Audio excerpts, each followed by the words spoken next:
नमस्कार. माननीय मुख्यमंत्री देवेंद्र फडणवीसजींनी अर्थमंत्री म्हणून महाराष्ट्राचा अर्थसंकल्प आज सादर केला.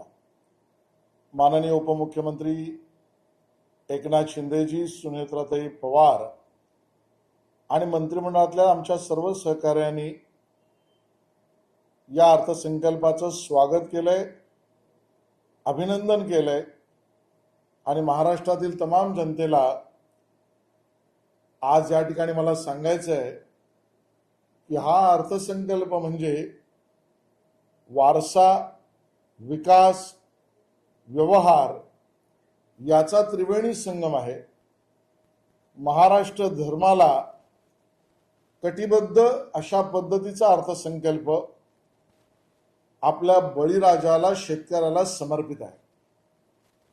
परिपूर्णतेने असलेल्या अर्थसंकल्पामध्ये पायाभूत सुविधांच्या विकासासाठी रस्ते असतील, पूल असतील, मेट्रो असेल, अगदी 1000 लोकसंख्येपर्यंतच्या गावांना सुद्धा सिमेंट कॉन्क्रीटच्या रस्त्यांनी जोडणं असेल, समृद्धी महामार्ग असेल, वाढवणचं बंदर असेल, बुलेट ट्रेन असेल आणि रेल्वेचं विस्तारीकरण असेल, या सगळ्यातून एक परिपूर्ण पायाभूत सुविधांचा विकास करणारा हा अर्थसंकल्प आहे.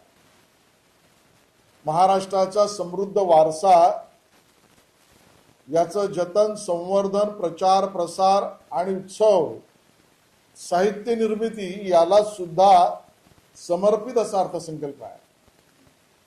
आपल्या छत्रपती शिवाजी महाराजांचे 12 गड किल्ले असतील, सातारा मधला किल्ला असेल, सिंधुदुर्ग मधला किल्ला असेल, 12 ज्योतिर्लिंग असतील, या सगळ्याच्या विकासाला, सुशोभीकरणाला प्राथमिकता दिलेली आहे.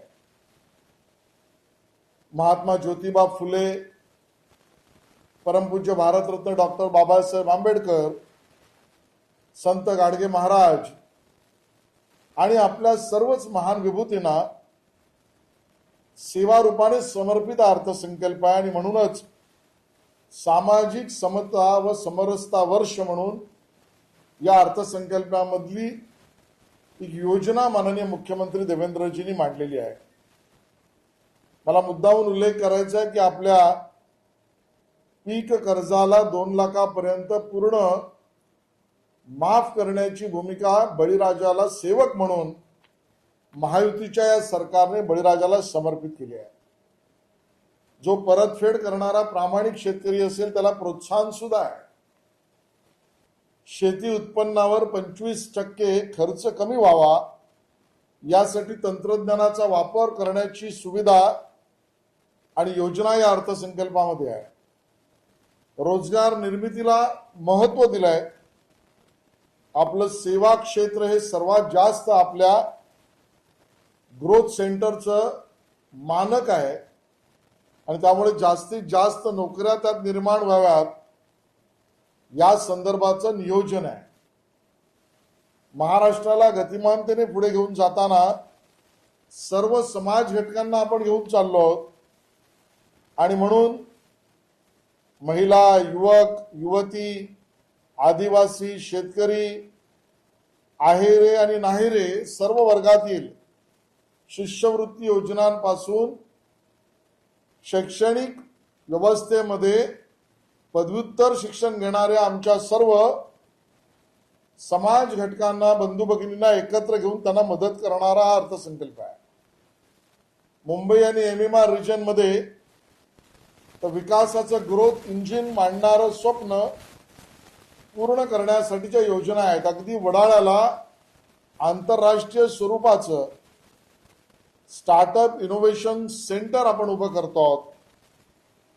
मला या ठिकाणी उल्लेख करायचा, नागरिकांच्या सेवांना महत्त्व दिलंय आणि म्हणून आपले सरकार 2.0 पासून सर्व योजना समोर मांडलेल्या आहेत. आपलं मराठी साहित्याची निर्मिती ऑन डिजिटल आणि अन्य भाषांपर्यंत पोहोचवणं याचं केंद्र स्थापन करणारा अर्थसंकल्पातल्या सुविधा केलेल्या आहेत. आणि म्हणून एका अर्थाने परिपूर्ण असा वारसा, विकास आणि व्यवहार या तिन्हीचा संगम करून महाराष्ट्र धर्माशी कटिबद्ध असलेला बळीराजाला समर्पित अर्थसंकल्प आहे. माननीय मुख्यमंत्री देवेंद्रजी, उपमुख्यमंत्री एकनाथ शिंदेजी, सुनेत्राताई पवार आणि सर्वच मंत्रिमंडळाचं मी अभिनंदन करतो. महाराष्ट्रातल्या नागरिकांना विनंती आहे की सेवक म्हणून यातल्या अर्थसंकल्पीय सर्व योजनांना आम्ही तुमच्यापर्यंत पोहोचवू. त्यात सहभागी होऊन आपला महाराष्ट्र अजून पुढे नेऊया, एवढंच निवेदन या ठिकाणी करतो. जय हिंद, जय महाराष्ट्र.